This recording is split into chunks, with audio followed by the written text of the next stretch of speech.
Great. Your voice is breaking up, I think. Sorry? Your voice is breaking up. Oh no, now it's fine.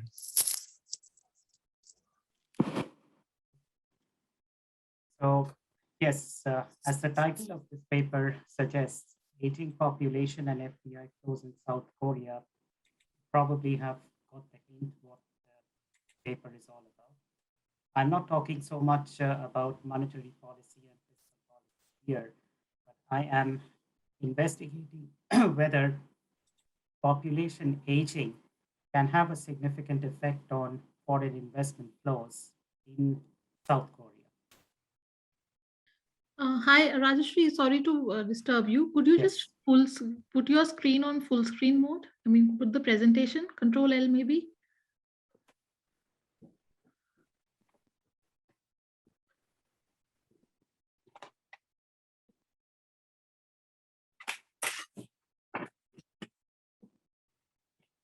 Is that okay now? Yeah, great, thanks. So I have mentioned the research outline. South Korea, as we know, along with some other OECD countries like Japan, for instance, facing an aging population. According to the theory of economic growth, there is a negative association between population aging and FDI flows. Because I have a time constraint, I'm not going too much into the details. But the basic idea, the theoretical foundation is as follows. If there is population aging, if a country is facing population aging, then the labor force in the country is going to decrease, as a result of which the capital labor ratio, the K by L ratio, is going to rise. Because of diminishing returns to factor inputs, capital returns relative to labor is going to fall, as a result of which we would expect capital to flow from an OECD country that is experiencing an aging population to the relatively younger economies, the developing countries. So in this paper, we are testing the hypothesis that population aging reduces net FDI flows. And I'm not focusing only on FDI inflows or FDI outflows. I'm focusing on the difference between the two. And we apply the ARDL bounds testing approach to co-integration analysis.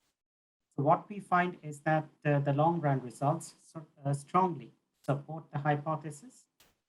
And we also find that greater trade openness and an increase in market size would lead to an increase in FDI flows as a percentage of GDP. And a real depreciation of the South Korean won would probably help counteract the negative effects of population aging on the net FDI flows as a percentage of GDP in the long run. So here I have the structure of the paper. I provide an introduction, of course, followed by a literature review. Then I discuss the data model and the estimation method, followed by a discussion of the main results. Then we have the concluding remarks and policy implications. So this is a paper that I have recently completed writing, and it is under review in a journal. So your comments would be extremely helpful for us.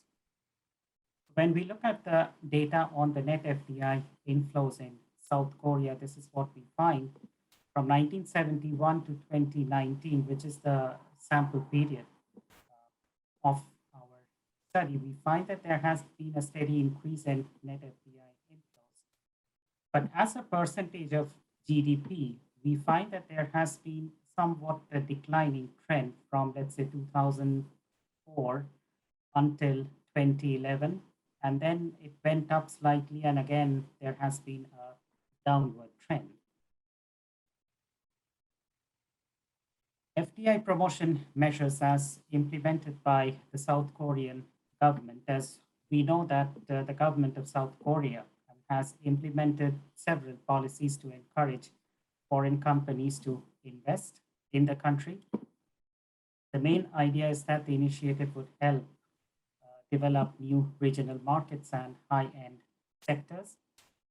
FDI inflows has been a very important factor for South Korea to achieve sustainable economic growth. There have been various projects like Invest Korea that was introduced in 2003. Then various other packages that the government of South Korea implemented, like giving foreign companies some tax relief, cash grants, supply of industrial sites, and financial support for staff training, and so on. The main objective, obviously, is to increase FDI inflows in the country, and that in turn would help South Korea achieve sustainable economic growth. Now, when we look at the data on FDI outflows, we find that there has been outflow of capital from the South Korean economy, and in contradiction to the data on FDI inflows, what we find is that as a percentage of gross domestic product, net FDI outflows have steadily increased over time. So while there has been an inflow of foreign direct investment, there also has been an outflow of FDI from South Korea. So the question is, could there be a significant link between population aging and FDI inflows? Why am I talking about population aging? Because of time constraint, I think I have to skip a few slides. Here, if you look at figure 7, we see that the proportion of elderly in total population in South Korea has steadily increased from 1971 until 2019. This is obviously a cause for worry for the national government for many reasons. I mean, if there is an increase in the proportion of elderly in total population, then obviously expenditure on healthcare for the elderly will increase. That would also be associated with a decrease in tax revenues for the South Korean government and so on. As I have explained, that there is a theoretical relation between population aging and foreign direct investment flows. When I did a literature survey, I find that there are lots of empirical papers on the determinants of foreign direct investment, but then not a lot of empirical study has been done on the link between a demographic factor, such as population aging and FDI. And that is what we are looking into in this particular project.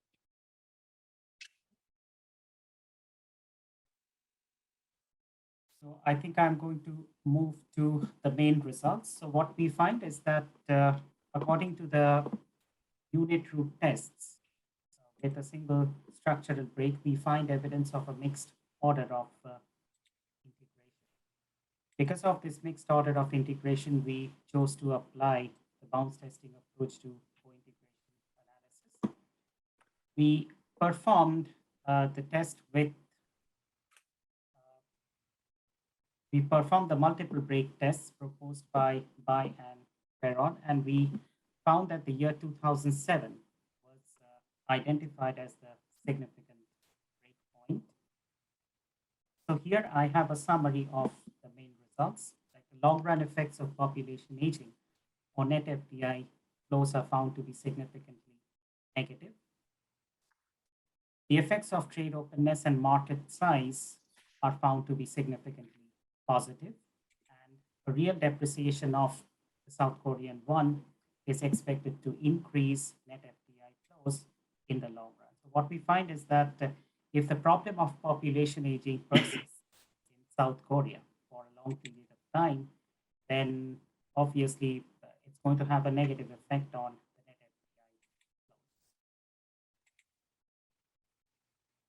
I'm going to skip the literature review instead of going too much into the details.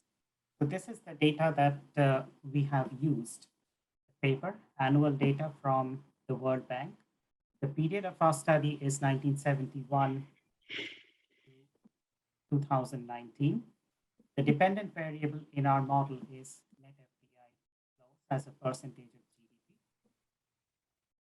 I calculated the difference between inflow and outflow. And that's what I mean by net FDI flows, and express that as a percentage.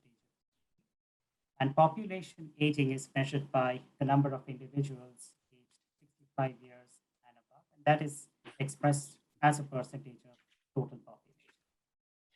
And we have three control variables, which are potential determinants of FDI: the trade openness, market size, which is measured by real GDP, and the real exchange rate. So this is the model that we have estimated. So net FDI flows as a function of OLD, where OLD is a measure of population aging, and OPN, that denotes trade openness, GDP denotes market size, real GDP, and REX is the real exchange rate. So here we have the results of unit root tests that was performed with a single structural break. And this one provides evidence, and table 1 and table 2 provides evidence of a mixed order of integration. This is why we chose to apply the bounce testing approach to point. But before I show you the results of the co-integration test, so this is the model that we have as a conditional ARDL framework. And table 3 summarizes the results of the ARDL co-integration test. As you can see that we reject the null hypothesis of no co-integration at the 1% significance level. Next, we have the short run model, and table 4 summarizes the results that we have for the short run coefficients. So we have the full sample, and then we also have the subsample from 1971 to 2006 and 2007 until 2019. So I have highlighted this particular row because the population aging is the main variable of interest here. And what we find is that in 2 out of 3 cases, we find population aging is having a negative effect on FDI flows in the short run. And this is the long run model with ARDL specification. And table 5 gives us the results of long run estimates. And what we find is that population aging again is having a negative effect on FDI flows. On the other hand, the market size that's measured by real GDP having positive effect on FDI flows. Trade openness also has a positive effect, subsamples and full sample. And when it comes to the real exchange rate, we find that a depreciation of the South Korean won is having a positive effect on it.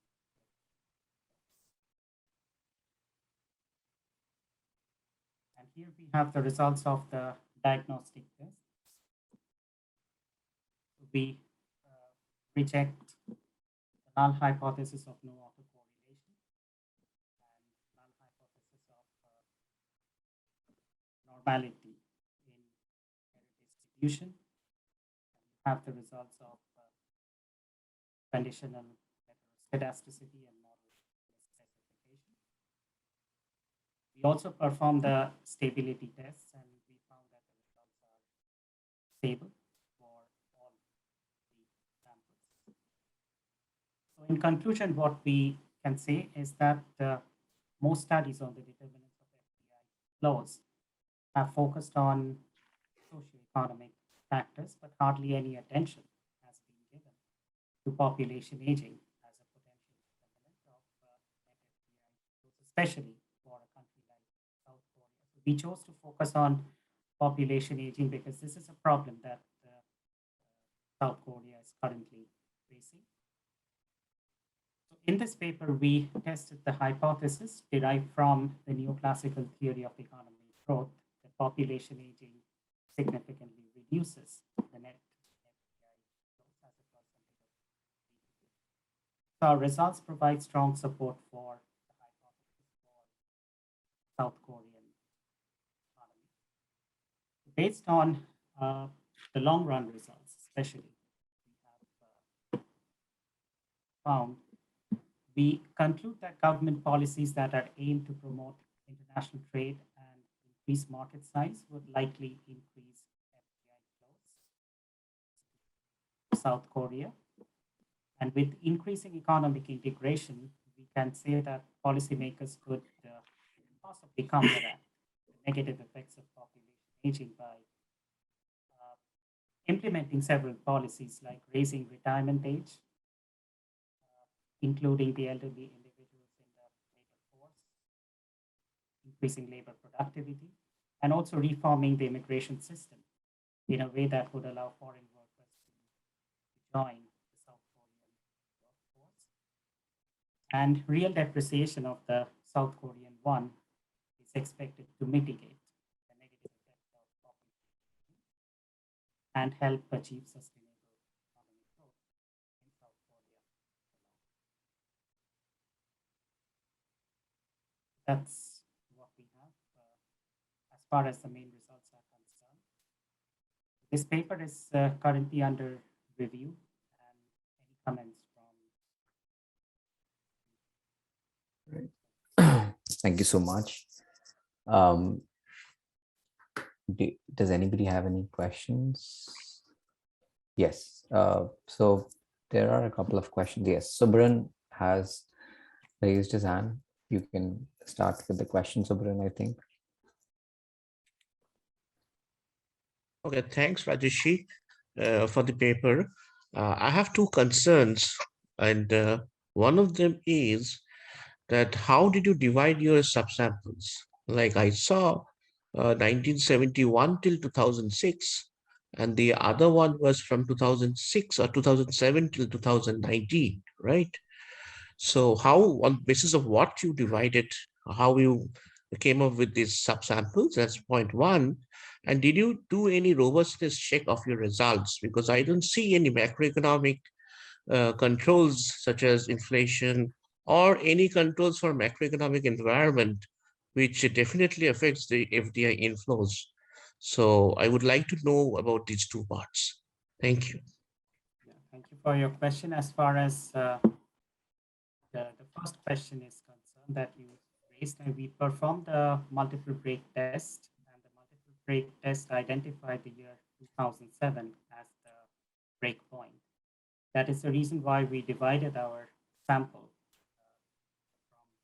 from 1971 to 2006, and then from 2007. So in that case, I have just one observation. Then in that case, do you fall into any type of problem regarding the numbers of observations in your subsample 2? Because 2007 till 2019, probably no more than 13 to 14 observations, and you are running longer run tests. So I just want to know, like, how did you tackle that? Yes, that is true. But what I understand is that when it comes to the bounds testing approach to co-integration, it works quite well with small samples. And we did not really encounter any major problem when we ran the. Okay. And any comment on the robustness check? Apart from the multiple break, was there any particular reason for not including any macroeconomic, let's say, control for the macroeconomic environment of the country? Was there any particular issue for that?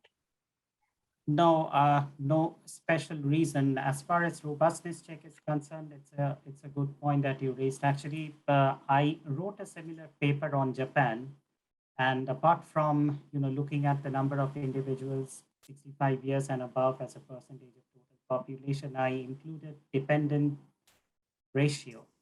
Unfortunately, that idea was not accepted. I presented a paper at a conference and questions were raised, and I decided not to include that kind of variable and focus mainly on just elderly individuals as a percentage. Okay, thank you. In that sense, I have not really another variable, if that was your question. And no, I haven't really included any variable on to represent monetary policy, but that's one point I will keep in mind. Right. There's Sailesh has a question. Okay. Hello. Thanks for the insightful presentation on South Korea. I've done a fair amount of work on FDI. In fact, my presentation next one is on FDI. One of the things that comes up usually when we investigate determinants of FDI inflows, population, not the size of the economy matters a lot. So in other words, one way to think about is that if a country like China or India has a big population, then that attracts the amount of FDI inflows. And what you are actually estimating is amount of inflows. But instead of population size, you are including the age of population.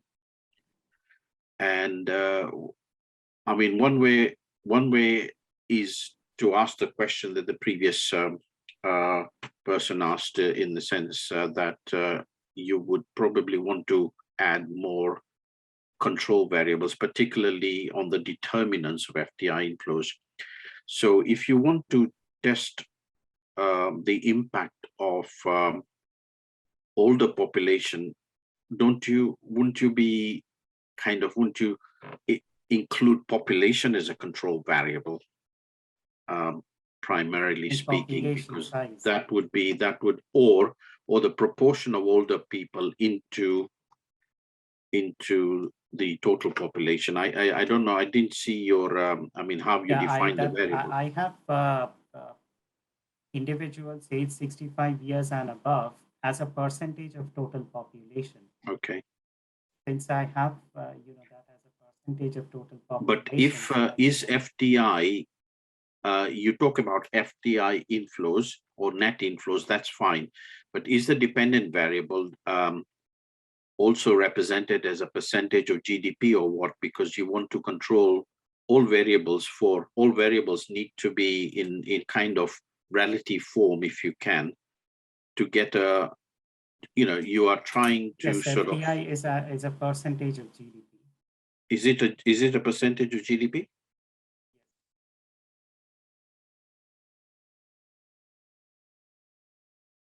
Sorry, I didn't get it, but is it a percentage of GDP? Yes. Okay. So if I go back to here, the dependent variable. Okay, percentage of GDP, yeah. Percentage of GDP. And population aging, as I said, that it's measured as a percentage. Thanks. Right. I think So you suggest I should include more control variables. So, I mean, I saw one figure which was actually after the break, there's a huge difference in the coefficient. Just wondered in one of the results, not unit root, but main results. Yeah, you can see that in the subsample 20, particularly the short-term response, subsample 2007 to 19. I mean, first of all, you probably accounted for some break by splitting the sample with, 2007. How do you explain that huge significance, negative significance in the subsample of the older population compared to before? So, I mean, that's a very huge difference. yes. I mean, that needs to be explained, or how do you rationalize that result? Well, yes, what I see is that in the first sample, the effect is insignificant. And there's a big difference in the results. Too. And what I know is that in the year 2007, there was a trade agreement that was signed between Korea and the United States. And many Korean, auto companies, especially, I think it was that I have to look at it again, that decided to set up plants in the United States, and there was a lot of investments from the Korean firms. It's just that because the explanatory variable is the percentage of older population in total. I mean, suddenly in the subsample there is a huge negative influence, maybe due to trade agreement, but I want to be more convinced about the fact that the older the population beyond 2007 seems to have a huge impact relative to the period before.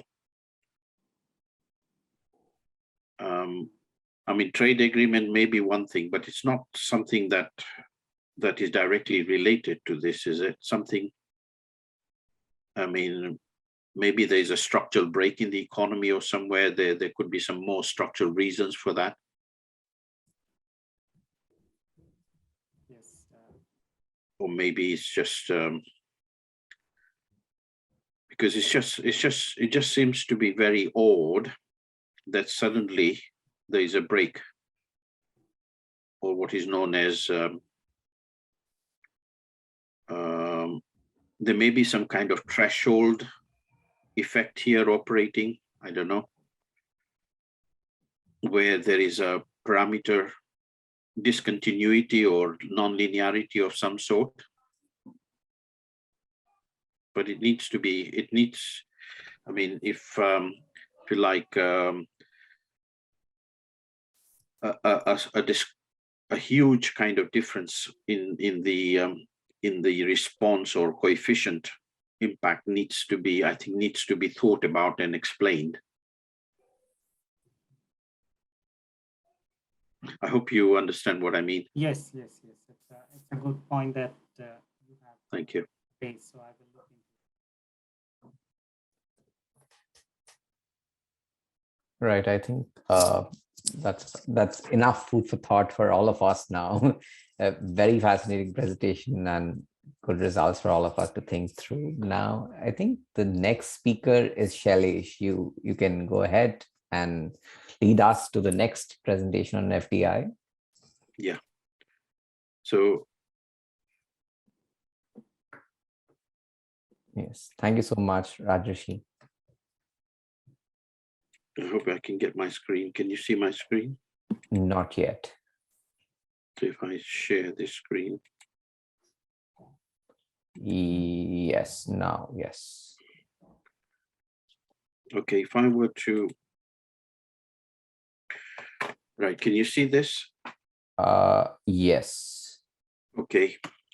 Now, in contrast to, so let me just introduce myself. I'm at Coventry University. It's about just 9:15, I hope here. So there's a lot of difference. And thank you for inviting, sort of, in other words, the opportunity to present this paper. Now, this paper is actually about the impact of FDI on growth. So in contrast to the previous paper, this one tests the effect of FDI on growth, right? And a number of control variables are incorporated. It's a joint research between my colleague Baseerit Nissah at Coventry University and Chengchun Li, who is now back in China after being a PhD student here at Coventry University. So what we do is we bring in the role of institutions in the FDI growth relationship, as well as a host of control variables. The paper is a bit empirical like the previous paper, but we introduce a bit of theory, a theoretical model. to assess or analyze how different types of institutions condition the FDI growth relationship, and we use a various institutional proxies. On the data side, we actually use panel data rather than a time series of an individual country. So in other words, we have a time series of cross-section over the period 1991 to 2016. And we do threshold regression. So here's the output. Here's the outline. So I'll discuss what are threshold effects or threshold regressions. So rather than do ARDL, which is, in a panel framework, it doesn't work like effectively. What we do is similar to dynamic panel estimation, except that this is using thresholds. Where there's a break, we explain that. So one way of thinking about it is to look at the trend in the FDI input to developing countries, FDI inflows to developing countries, and there has been a huge surge in the latter part. In fact, after the turn of the century, in the early part of this 21st century. But that is not important. What it is that FDI does have an impact on growth. That result is established in the literature. The thing is that it depends on certain conditions, and the main link is that the country needs to have the ability to assimilate that growth and assimilate those FDI inflows, right? Needs to have that absorptive capacity, and the way the transmission effect works is that FDI creates certain spillover effects. We call them technological spillovers, right? So, and what is the role of institutions here? It's just like a mechanism that facilitates that spillover process, and you get what is called inherent non-linearities in a way. What institutions and other factors do is that they facilitate the transmission of FDI, what we call it FDI generated externalities. They facilitate the transmission of FDI into growth.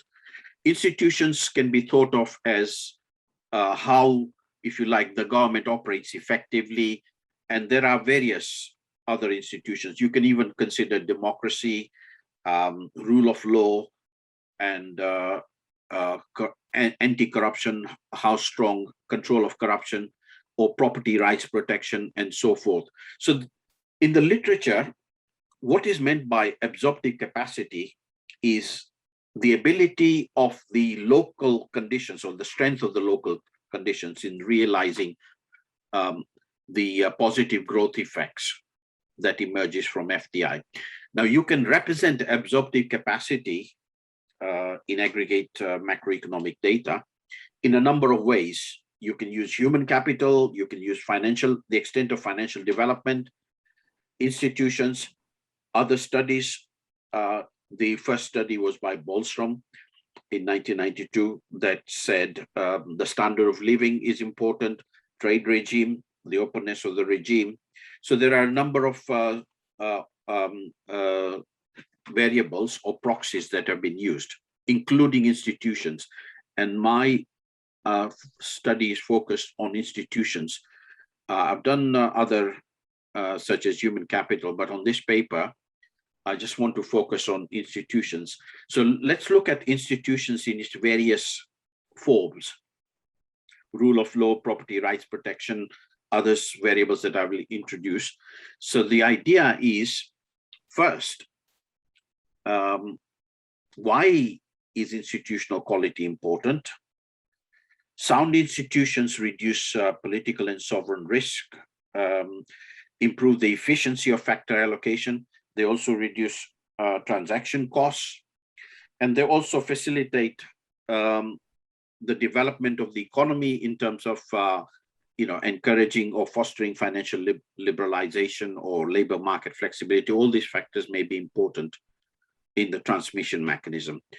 The question then is, what type of institutions?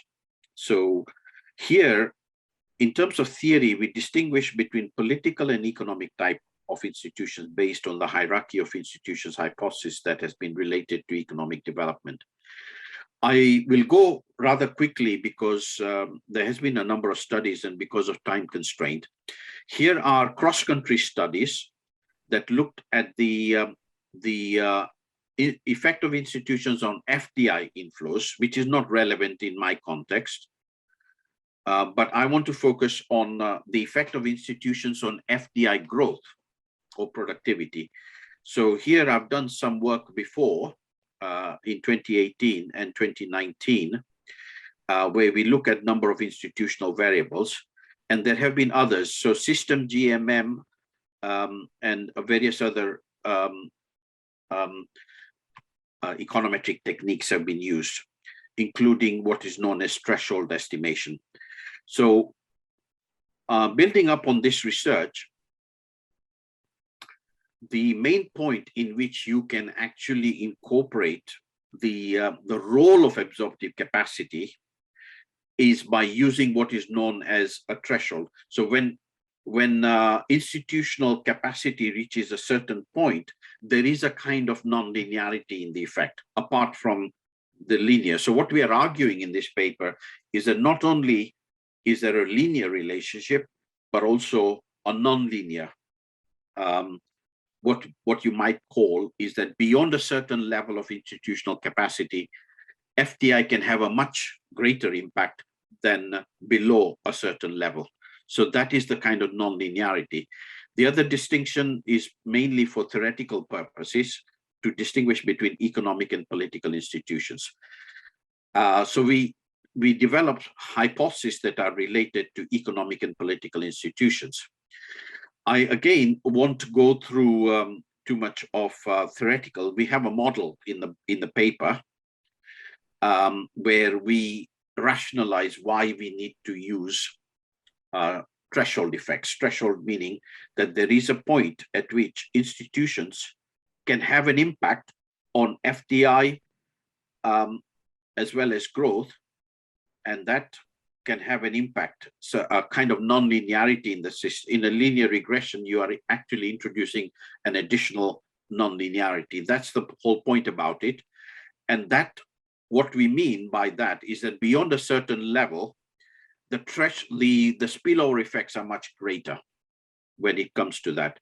So the point is, institutions exert a direct effect on growth as well as an indirect effect through FDI above a certain threshold level of absorptive capacity.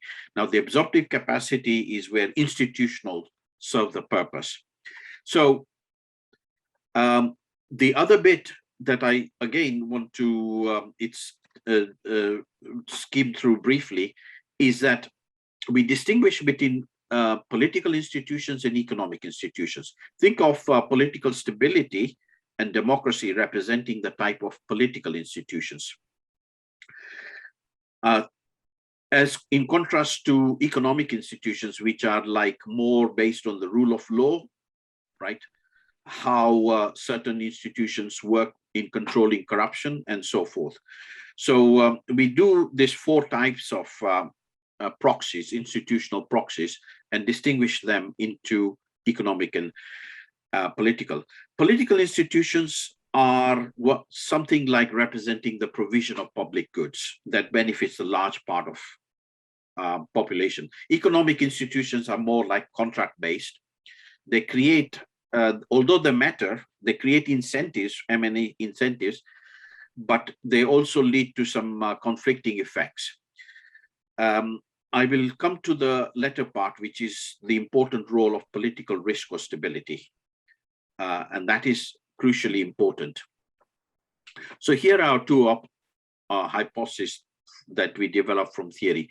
Political institutions are relatively more important than economic institutions. in yielding a significant threshold effect in the FDI growth relationship. So it applies to all types of political institutions, including political stability and democracy.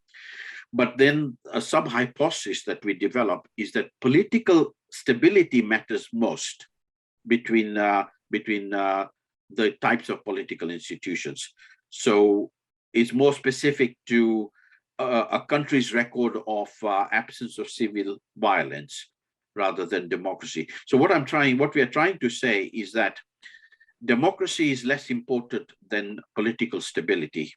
And the way to think about it is that China is not a democracy, but yet China has a huge impact on FDI growth because if you compare China and India, you see that political stability is more important rather than democracy in ensuring that the effect is significant. Now, briefly about the FDI, the methodology, it's very similar to a linear regression, except that you have a non-linearity where parameters delta 1 and delta 2 can differ depending on the institutional capacity of the country beyond a threshold level. So delta 2 here, so what you're doing is modeling this parameter heterogeneity, and that is what threshold estimation means. It's a kind of different technique from linear estimation. There are a set of control variables, and in panel data, you have to allow for fixed effects because this is a cross-country panel. The dependent variable is real GDP per capita growth, right? PPP, because we have cross-country data, we adjust for purchasing power parity. FDI inflows, similar to the previous paper, as a percentage GDP. We have net flows. And then we have an indicator variable, which is dependent on institutional quality, and a set of control variables where institutions are accounted for. I'll refer to the control variables in a minute. All variables are in natural logs except institutional, which are more like index type variables. And we use the threshold method developed by Hansen with fixed effects to account for cross-country heterogeneity. It requires a panel's panel. Again, the non-linearity is solved using some kind of iterative technique developed by Hansen. So we first test for this non-linearity here before we estimate the parameters. So you can have two equations depending on the threshold effect. If the threshold effect is present, then you have to determine the threshold, and below the threshold, you use subsamples to estimate the effect of delta. Now, Hansen does not account for potential endogeneity of explanatory variables, so we also extend in robustness system GMM estimation based on Shao and Sin. So we do robustness different ways. So here, basically we have data, panel data, for a set of developed and developing countries, 51 countries over the period 1991 to 2006. And we have a set of, apart from FDI, set of institutional variables. And then we use control variables, including macroeconomic controls like inflation, trade, openness, financial development. We also incorporate population growth to account for the size. Now, in GDP regressions, you also allow for initial income, like to represent the convergence effect, and of course, human capital. But we also include different types of institutions, including, so what we do is 4 different types of institutions are represented here, 2 of which are political institutions, 2 of which are economic institutions. We aggregate the role of institutions as well as include them individually. All the data sources are from the World Bank data set, except institutional data where we use different sources, most of which are publicly available except ICRG, which are more proprietary. And here are the sources and the data that which we define, okay? And here are the set of countries. So moving on to the results section, which is important, you can see that the dependent variable is GDP per capita, and these are a set of independent variables, except that if you look at column 1, all the other control variables are entered linearly except FDI, where the defect depends on whether the institutions is above or below a threshold. So there is some kind of parameter heterogeneity. And the important thing is that FDI has a positive effect on GDP growth beyond a certain level of institutional capacity when we talk about institutions. The rest of the results here are really distinguishing between political economic institutions and using WGI data, the World Bank, World Governance Indicators. So different proxies. So we use the ICRJ data and World Governance. Summarize that, what we find is that political institutions are more significant than economic institutions in yielding what is known as a contingent or threshold effect. And although institutions do have a direct effect on growth, okay, and the control variables are, the effects of control variables are as expected. Trade openness and others, while inflation has a negative impact on growth. So the way in which we determine the threshold effect is through where you see crosses where the effect becomes significant, and that institutional threshold is found to be around 12, where the average institutional index is 7.93 on the ICRG. Different, around 92% of the observations lie below that threshold effect. So that tells us something, that institutional capacity has to be high for FDI to have a positive non-linear, or what is called a boosting effect on growth. The other thing is that where in the previous set of results, we didn't use individual institutional effects. We used indexes that aggregated political and economic institutions. To test hypotheses, we need to enter them individually. So all this, although they are correlated, we enter them individually in the regressions. So here's another set of results where along here, we introduce democracy, political stability, control of corruption, and the other one is political, so rule of law.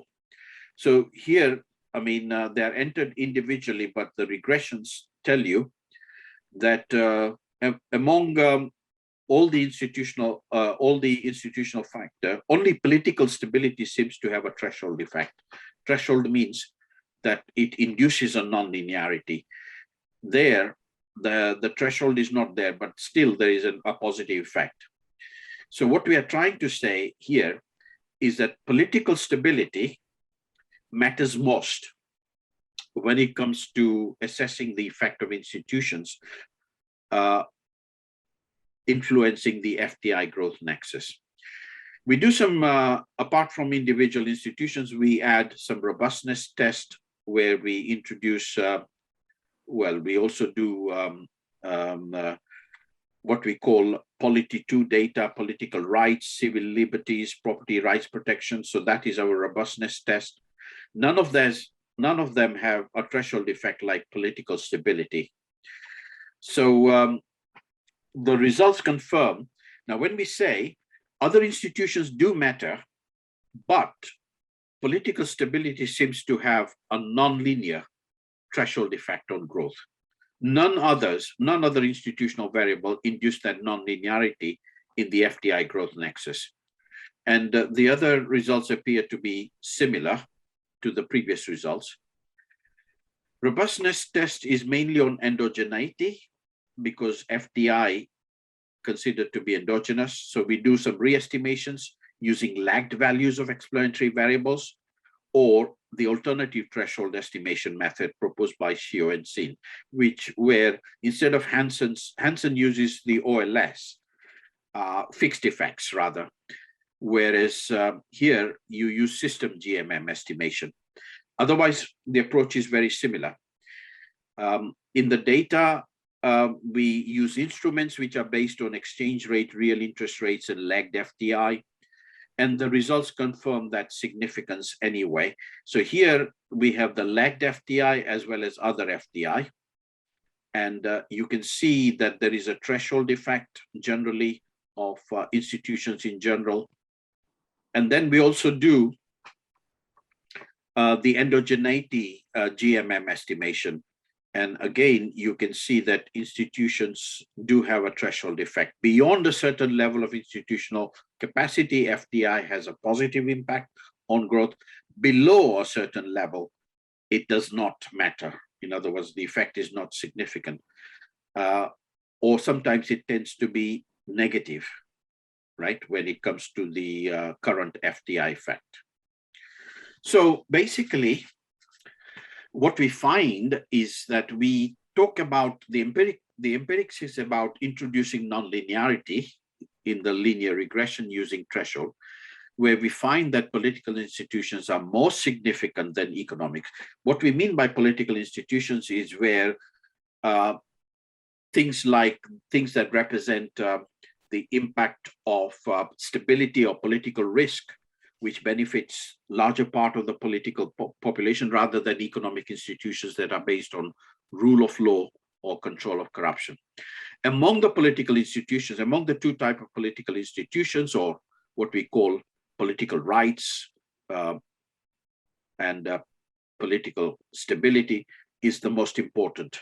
And that is, what we mean by political stability is that where countries can guarantee or has a good record of civil stability represented by record of lack of civil conflict or violence, that matters most than rule of law, democratization, control of corruption, or property rights protection.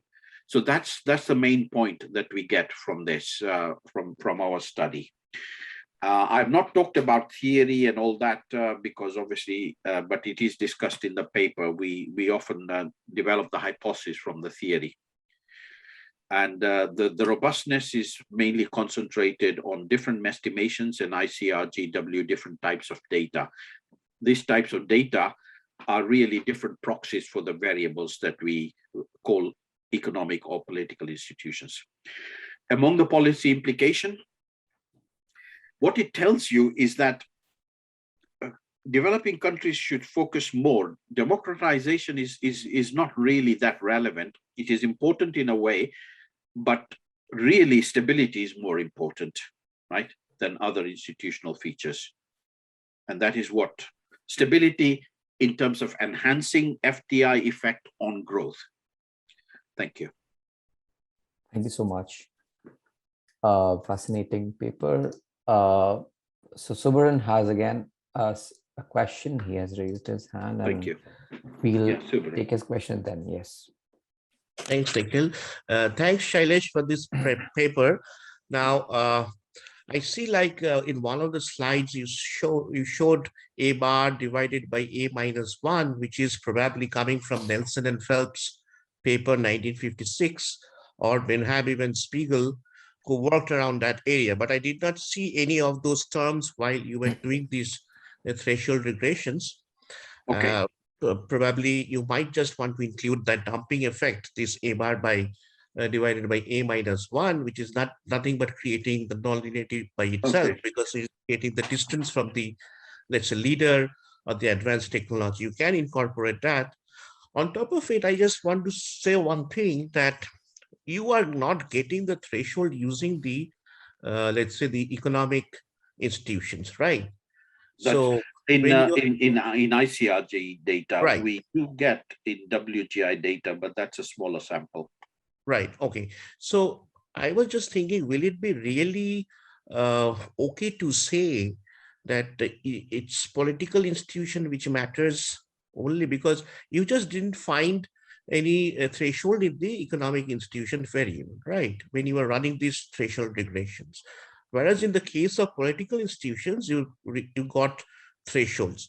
So I was just wondering, is it really the case that it's a political institutions only matter? Because you are not just getting the threshold in economic institutions. Had it been some other variable, it could have been the same. And the last point, what was your measure for the human capital? Did you include human capital? Yeah, I see.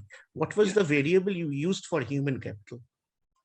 Okay, so to answer your questions let me just focus on, take the last one first, because that's obviously here are the human capital is the ratio of secondary school enrollment based on World Bank. There are other effect, but because we don't focus on human capital, I've just used one indicator. Right. My only point, if you can include, because enrollment is more of a flow variable, whereas capital, when you are talking about, it will be nice if you can measure it through some stock measurement, because Barwan-Lee data set is there, but it gives every 5 years the human capital data. But if you can use some stock variable for human capital, that might just improve your result. The main problem is availability of data. Yeah, I understand. Yeah. In other words, I mean, if there is Barrow-Lee data set. Again, we found that mainly restricted because we can't use it for all countries. Right. And at the same time, is a 5 years gap. Yeah, that's right. So you have to cut down sometimes either the time period. 5 year regressions might be a good idea. We do that in our previous paper, which in 2018. But in this paper, because we use different institutional variables, and the focus is not really on human capital, but on institutional variables, we tend to concentrate on disaggregating institutions rather than human capital. Okay. So that's one thing. The other point that you mentioned about, you see, again, like, you're right. I mean, this is just a matter of developing some kind of theory, where we try to bring in the fact that institutions play a nonlinear role by saying that institutional capacity matters. Otherwise, the theory is very similar, right? In other respects, the growth is determined by the growth of technology in a way, right. And technology is affected by institutions as well as FDI. Institutions can have a direct effect through G, and an indirect effect through FDI, through technological spillovers. So that because is I have seen papers where instead of FI, they have included H, say for example, human capital. Yeah, right. Exactly. What we do is actually we replace H by I. That is all we do. In fact, it is basically saying that other studies like Aziradis and Drazen, where we developed this model for, or Nelson and Phelps, they use human capital. Right. But the focus of this study is not human capital. In fact, there's a lot of literature that says, including one of the papers, if you compare human capital and institutions, the growth literature seems to suggest that institutions dominate when we talk about, and in fact, Asimoglu and a lot of these authors, there's a little debate on that. So they all say institutions sometimes, there is what is known as the primacy of institutions over human capital in determinants of economic growth. And while human capital matters, don't get me wrong, the how educated the workforce is, when you actually control for it, then institutions also matter. That is what we focus on in this paper. It just depends, I mean, whether you want to compare institutions or human capital, which we do in another paper. But here we just focus precisely on institutions. And finally, the other point is that, I mean, I do agree to some extent that economic institutions do give conflicting results. In fact, in ICRG data, it's not significant. It does have significance in WGI data, but that is slightly because of smaller sample that we use, or because, but we then also calculate the threshold effect, and it turns out to be even higher than political institutions. What we do is rationalize it by saying that institutions, economic institutions, because the way it works is through incentives of M&I, that can being contract-based, that can have some offsetting implications. Whereas a country that guarantees, you know, a record of economic stability or political stability, from M&E's viewpoint, that is supposed to be more important. I mean, in other words, that can have a huge spillover effect. And what we're talking about is spillover beyond a certain level of institutional stability or institutional capacity.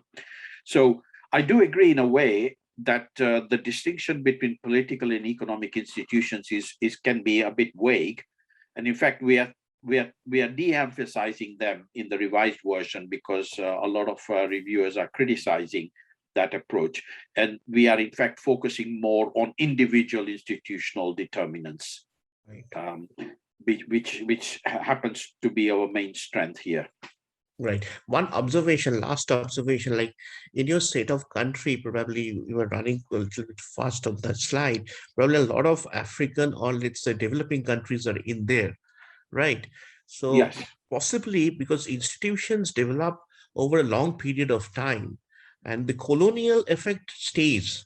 Let's say there's a paper by Acemoglu, if you want, yes, if I go through that paper where it talks about the existence of current institutions and the type of colony, not only the colony, let's say Spanish colony, but they can also bring in, let's say, extractive institutions or let's say some constructive institutions where they will settle for a long period of time.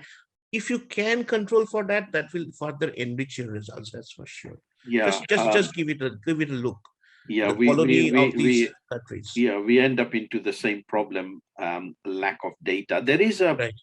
I mean, we have requested some sort of data from other co-authors who have built up on that in terms of democracy. So there is some element of it that we are kind of using it at the moment. We are trying to. There is the issue about democracy is right. in one sense. They have data on you know, mortality rates and all that, but they are talking about European colonization of right. Institutions and growth. So most of their data relates to that historical period, which happens to be irrelevant for developing countries, to be honest, because colonialization did happen. But when we talk about, you can go into history by saying, you know, French colonies, or we incorporate in our instruments the civil law and common law countries when we do the system GMM. But other than that, it is mainly the current institutional variables, to be honest, because otherwise, when you use a cross-country panel, you're always restricted on the type of data that you use. And civil law, common law distinction is largely a dummy variable. Okay, great. Thank you. Thank you. Right. Okay. Thank you so much, everyone. Again, fascinating paper. I had a couple of comments, but I think I'll do it in private. I'll be happy to answer on. them after the. Yes. Anshul has microphone issues, it seems. If Ronald, would you be willing to go ahead of him? Yes, great. Oh, yes. Yes, so we have Ronald now, and then we'll come back to Anshul, and you can take over. So we are running on time. Everything is fine. Fascinating discussions, and I'm sure we'll end up just on time. Okay. I think you can see the screen. Yes, we can. Yes. Okay. Hello, everyone. My name is Ronald Miranda. I am a research assistant at Universitat de la República. I have obtained my PhD in economics last week from Universitat Autònoma de Barcelona.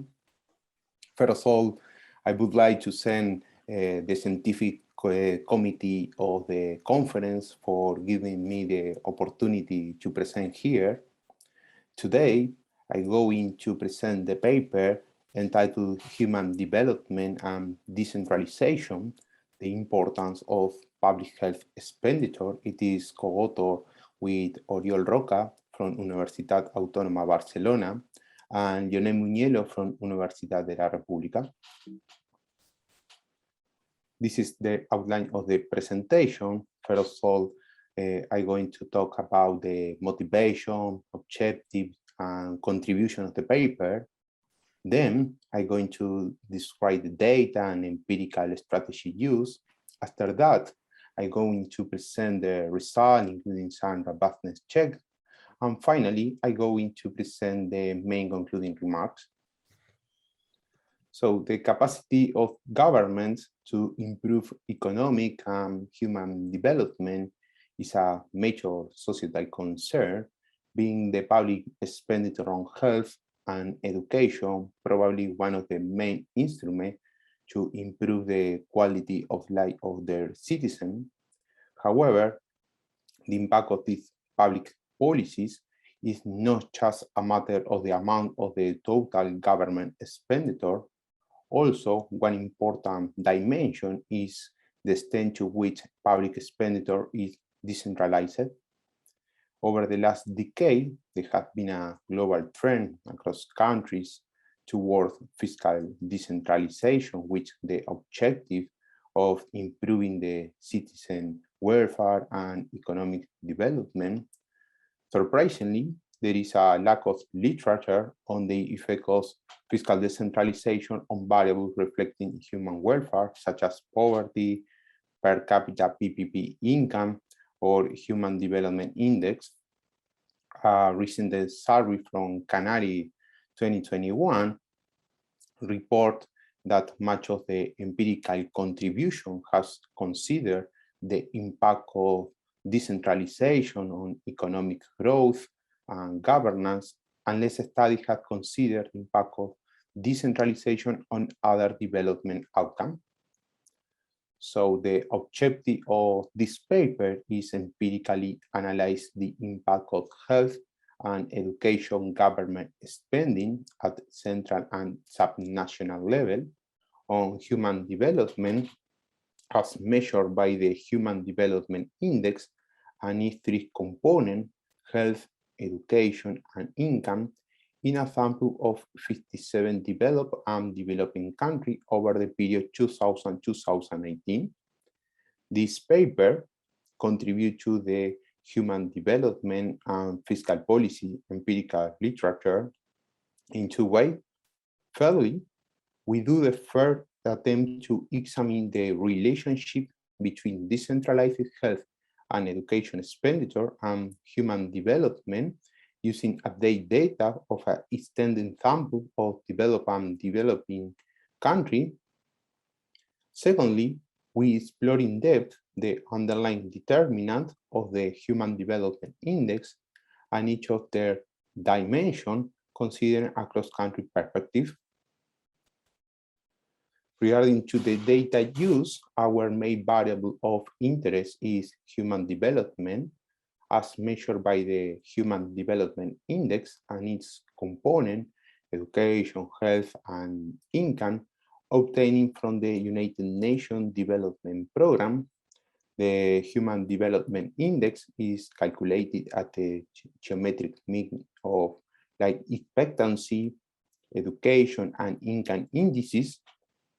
We obtain public expenditure disaggregated variable from the fiscal decentralization dataset and the government financial statistic classified by economic function from the IMF. We consider three categories of spending: health, education, and other expenditure at the general government, central government, and subnational government level as a share of the GDP.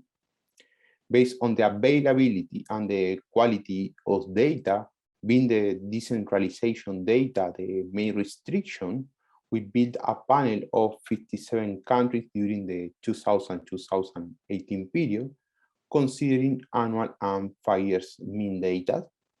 This is our sample of 57 developed and developing countries, which include all European countries, also United States, Australia, New Zealand, Japan, Russia, China, and some African countries such as Egypt and South Africa. This is our empirical model. We regress the Human Development Index on a set of explanatory factors. Specifically, we focus on the effect of the government expenditure on the Human Development Index, considering first the general government expenditure on health, education, and other expenditure, and second, the central government and subnational government expenditure on health, education, and other expenditure. Additionally, we estimate this equation 1 for each dimension of the Human Development Index. This is considering life expectancy, education, and income separately as a dependent variable. We include some control variable, period fixed effect, and we estimate this model using OLS based on panel corrected standard errors that are robust to heteroscedasticity and serial correlation. So this is to report the main result from the estimation of the Human Development Index on a set of explanatory factors considering annual and 5-year means data, columns 1 and 3 for the general government expenditure variable, and column 2 and 4 for the central government and subnational government expenditure variable. The most relevant finding is that we find a positive and significant impact of health expenditure on the Human Development Index, but the evidence is not conclusive in the case of the education expenditure. We also obtained that the control variable report the expected sign, and in the case of federalism that is related with a proxy of political decentralization, have a positive and significant impact on the Human Development Index. So political responsibility and decision process enhance Human Development Index. So to clarify in this result, so to clarify the impact of the government expenditure variable on the Human Development Index, in table 3, we report the estimation of the 3 Human Development Index component separately as a dependent variable.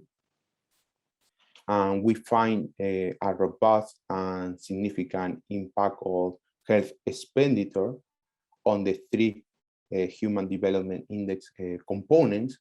In other words, health expenditure, no matter the level of public administration that is responsible, general government, central government, subnational government, clearly improve human development, increasing life expectancy, year of schooling, and income per capita, probably affect life expectancy by a better provision of public health services or education, children who attend school more regularly,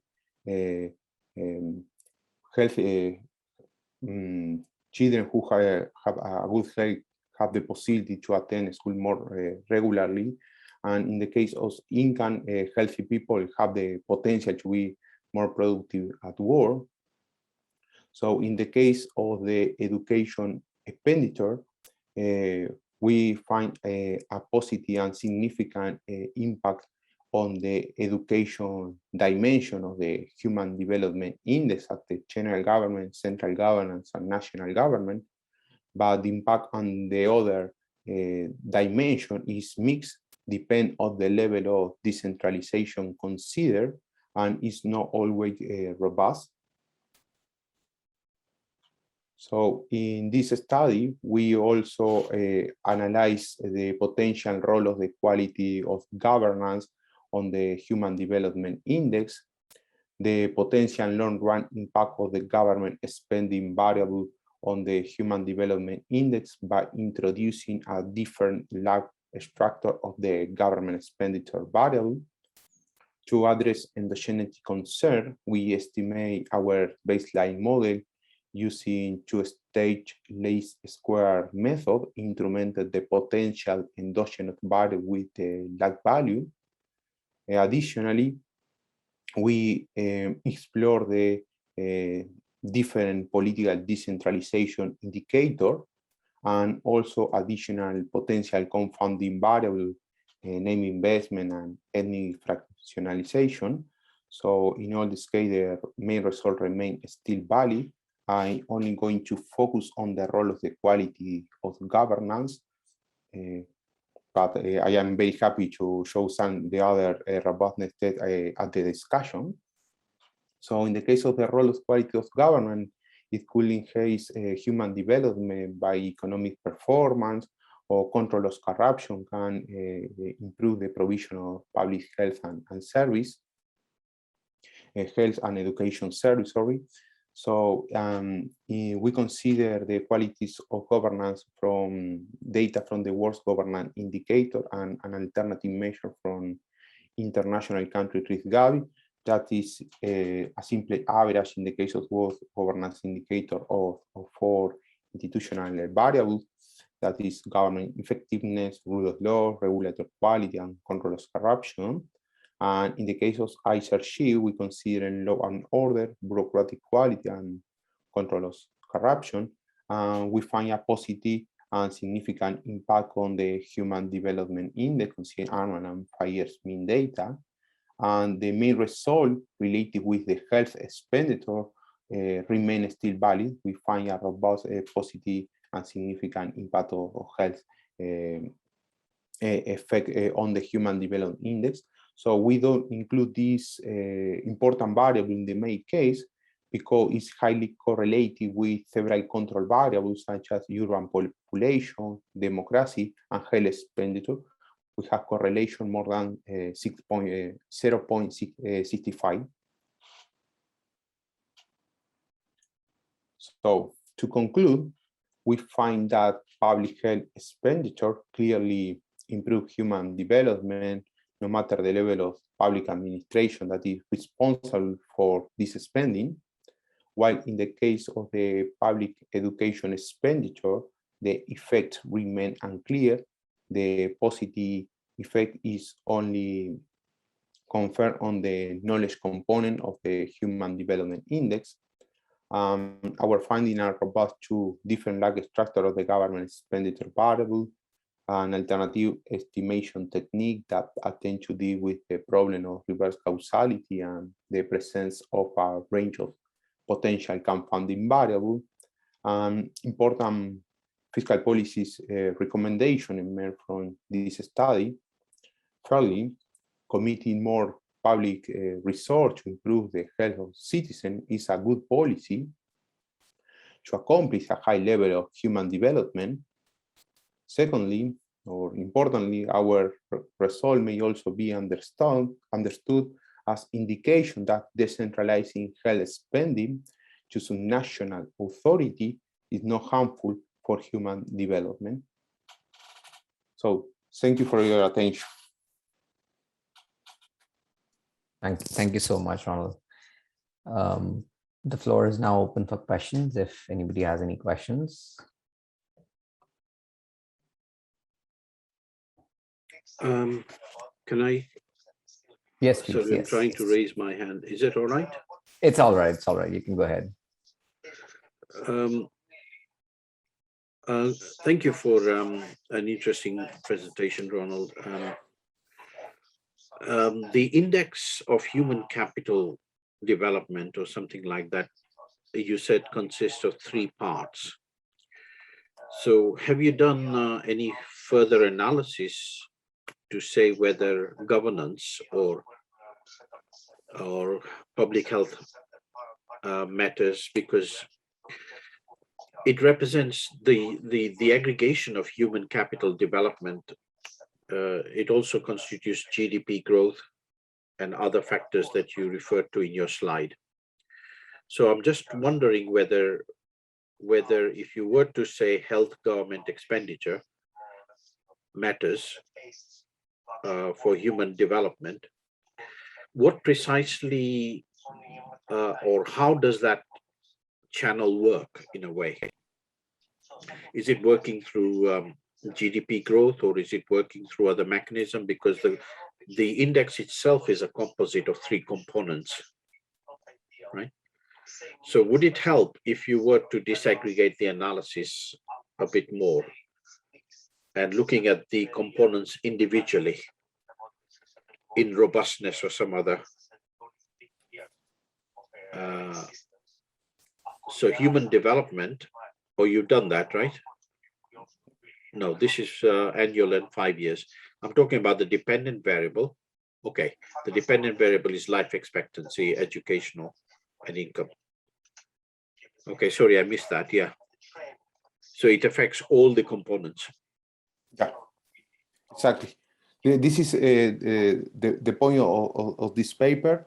First of all, we identify that health is relevant for improve the Human Development Index. So second, we try to clarify which dimension impact health expenditure. We identify that consider annual and 5 years mean, the effect on each of the dimension have a clear, robust impact on each dimension index of the Human Development Index. So we say health expenditure matter, and it's not only general government. When we disaggregate it, we say decentralized health expenditure also matter. So at the end, no matter the level of public administration that is responsible for the spending on health, because have a robust effect positively all the 3 dimensions. So this is the key point of that. When I don't show some of them, but we consider the long run impact, we only lack the expenditure variable of health or on the government spending variable. The result remains still valid. Consider annual data, the lag value, and also 5 years mean, aggregated and disaggregated or decentralized expenditure. And when consider additional variable, for instance, let's say investment and fractionalization, important variable to explain the Human Development Index. So the result remains still valid. We don't include in this case, for instance, investment, because we consider the functional, the expenditure classified by function. So health expenditure include investment. So we have information investment. This is public and private, and also in this classified functional of the expenditure. So this is the point on some robustness. Consider additional control variable, not only federalism from Garin and Tucker. So consider additional such as electoral decentralization, database from the database of political institution, or decentralized policy from a new database of Terrago 2020, and regional authority index from the Hugh et al. 2016. So their main result remains still valid. So this is the point in the case of health. Okay, that's good. About the sample, are these mainly developing countries, or do you? Oh, this is course is better. We okay,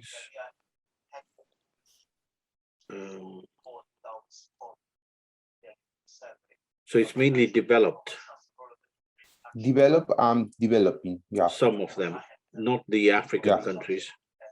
No African country and a Latin American country. Here we have the problem that IMF data set in the case of subnational information has several gaps in the case of Latin American and also African countries. So consider an alternative measure or alternative data source to include the Latin American country, it is a little bit complex because we don't have harmonized data, or the data are not so much compatible with the IMF in some cases. Yeah, but so yeah, the sample is a little bit a restriction in that point. Is a good point that you say correctly. Yeah. Right. Is that I have a small doubt. So how would you explain the education expenditure not affecting and the health effect? Like that might be the major problem there. Like why does it? This is an excellent point. Yeah, this is an excellent point.